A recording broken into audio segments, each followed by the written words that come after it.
be getting chemotherapy or radiation and at the same time have a palliative care team helping you manage the side effects, so you feel stronger and more able to handle your treatments.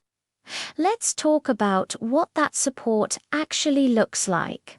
Physically, the team works to get your pain and symptoms under control. They are experts in pain management and can find the right combination of approaches that works for you. But the emotional and spiritual support is just as vital.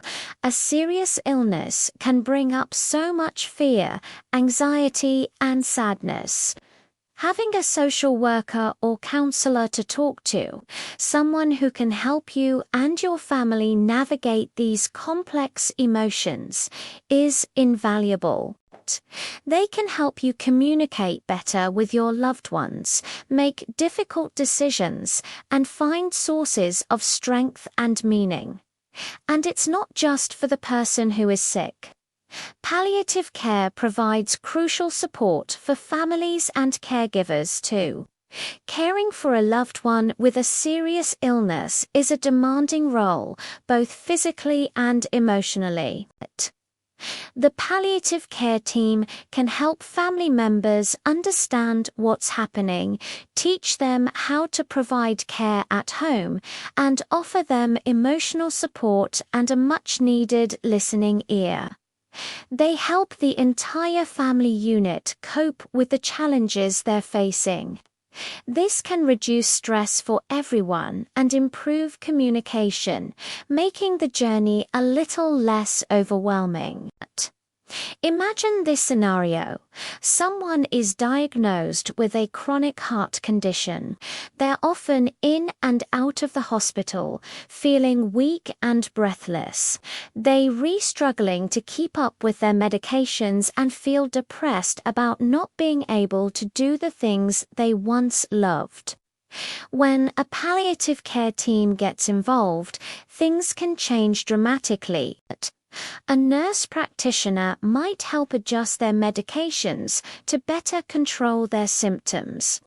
A physical therapist could design a gentle exercise program to rebuild some strength. A social worker could connect them with support groups and help them navigate insurance paperwork. They might start to feel better, have more energy, and feel more in control of their life again. That's the power of palliative care. The benefits are truly profound. Studies have shown that patients who receive palliative care report better symptom control, improved communication with their doctors, and a higher quality of life. They often have fewer hospital visits and, in some cases, may even live longer. Why? Because when your symptoms are well managed and your stress is reduced, your body has more resources to fight the illness and respond to treatment. You're not just surviving, you're given the tools and support to truly live. It's about adding life to your days, not just days to your life. So, how do you get palliative care?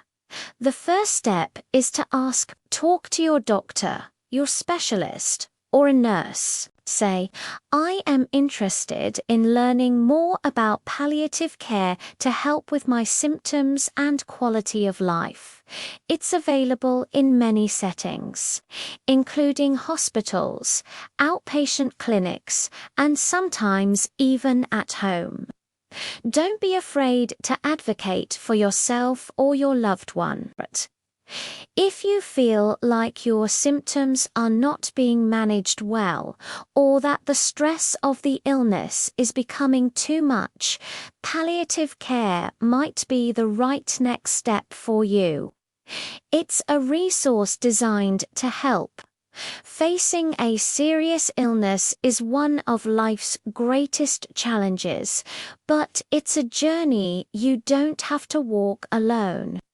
Palliative care provides a compassionate, supportive partnership to help you navigate the path. It's about empowering you to live the best life possible on your own terms, with dignity and comfort. It's a testament to the idea that even in difficult times, there can be moments of peace, connection, and joy.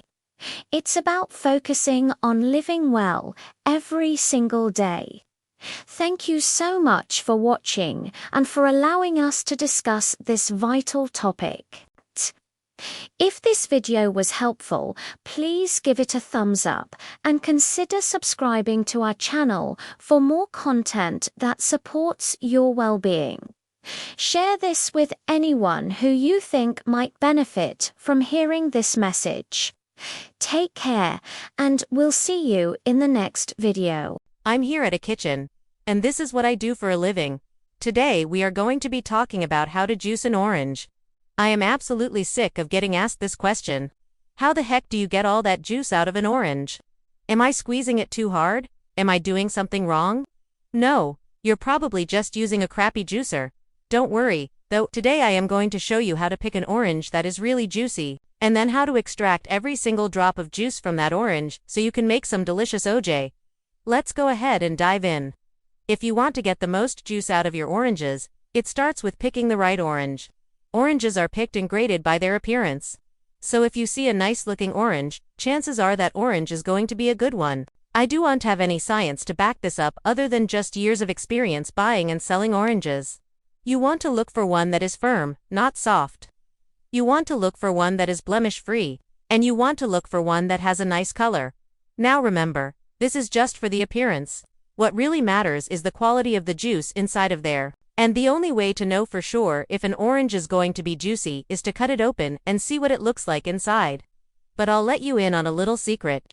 There are certain varieties of oranges that are naturally more juicy. So my advice is, if you are at the store, find an orange that has the words juicy or fresh squeezed somewhere on the label, because those are the ones that are going to be the most juicy. Here is the absolute worst thing you could possibly do when trying to juice an orange. If you bought your oranges from the grocery store, chances are they were refrigerated. Do not put a refrigerated orange directly into a juicer. The cold temperature will solidify the oils in the orange and they won't extract properly. Let me demonstrate what I mean. I took one of our freshly picked oranges, and I put it in the freezer for about 2 hours. It's now rock hard. Let's try and put this frozen orange into our juicer and see what happens. Okay, I got the frozen orange into the juicer, but I had to really force it in there. Now I'm going to press the juicer on and see what happens. Oh no, this is exactly what I was afraid of. A lot of the frozen orange went through, but it jammed up in the strainer. This is what a frozen orange does to your juicer. This orange was once soft and squishy, but now it is rock hard. That's why I always recommend bringing your oranges to room temperature before juicing them. Let's go ahead and take care of this jam-up mess. Okay, so after letting the orange come to room temperature, I could easily break it apart by hand and clear the jam. So as you can see, do not put your oranges in the freezer. Let's talk about some things that can help you extract more juice out of your orange. When juicing an orange, you want to cut off the top and bottom so you have a flat surface to work with. Then you're going to cut about ½ centimeter above the equator of the orange. Don't worry about being perfect, just make sure you cut enough so that you can get your fingers into the orange. Open the orange up, twist it a couple times to loosen it up, and then stick your thumb into the middle section of the orange. Pull it towards the outside. The goal is to separate the inner flesh from the outer skin. It will make juicing your orange a whole lot easier. If you're still having trouble separating the orange, you can always just cut it in half. And then you can much more easily reach in there and separate the inside. Once you get the sections separated, it's time to start juicing. Juicers are fun, but they can be dangerous if you don't know how to use them properly. Make sure you read the manual, especially if it's your first time using the juicer. Always make sure the parts are assembled correctly, and always wear the safety shield. Okay, I just gave you a warning and I completely ignored it myself. Please do not try this at home. Trust me, you don't want to do this. Let's go ahead and take care of these cuts. There are two main types of juicers, horizontal and vertical. I prefer a horizontal juicer for oranges because you can feed the entire orange through the juicer instead of having to chop it up first. Just make sure you remove the seeds and the pith. I also like to use a citrus juicer, because it will extract more juice than a masticating juicer. Plus, it's way faster. You just feed the orange into the juicer and then collect the juice on the other side. If you want to learn more about juicers, I recommend checking out the video linked below. When juicing an orange, it helps to cut it into smaller pieces. That way you can feed it into the juicer faster. Also, if you're juicing a lot of oranges, it's much easier to cut them up first. Now, never put the peel into the juicer. It will ruin your juice and ruin your juicer. Also, don't put the seeds into the juicer either. They can be hard and they can damage the filter screen. As you're feeding the orange through the juicer, make sure you're pushing all the sides of the orange against the filter screen. You want to make sure you're extracting every last drop of juice. Once you finish juicing, rinse out your juicer immediately. That way the leftover juice doesn't harden and clog up your juicer. If you have trouble getting all the juice out of the orange, it might be time to replace your juicer. Chances are you just have a low-quality juicer that is unbuilt to extract all the juice out of an orange. If you want to learn how to tell the difference between a good juicer and a bad juicer, check out the video linked below. Now that you know how to get all the juice out of an orange, it's time to learn what to do with all that juice. If you want to learn how to pasteurize your juice so it lasts longer, check out the video linked below. Orange juice is packed with nutrition. 1 glass of fresh squeezed orange juice contains 13% of your daily intake of vitamin C. Not only is orange juice healthy, but it also tastes great. It makes a delicious addition to smoothies. It can be used in cooking. It can be used in baking, or you can just drink it straight up. Thank you guys so much for watching. If you enjoyed this video, please hit the like button and subscribe. We release 2 new videos every single week. If you have any questions, feel free to ask in the comments below. And as always, I will see you next time. So we're going to start off today's cooking class with an unusual ingredient combination: orange juice and yogurt. Why would anyone think to combine these 2 ingredients? Well, I don't know. That was not my idea. But I will tell you that it does work really well together. And in fact, when you combine them in the right proportions, what you get is something that can replace heavy cream in any recipe. In this video, I'll be demonstrating how you can use this mixture to make a creamy vegan Caesar salad dressing. But I'll also give you some other ideas for what else you can make with this combination of orange juice and yogurt. This method works for savory dishes as well as sweet ones. And what's nice about it is that you can easily scale it up or down depending on how much of a creamy consistency you want. It's also a great way to use up leftover yogurt or orange juice. And by the end of this video, I guarantee you'll have a newfound appreciation for how versatile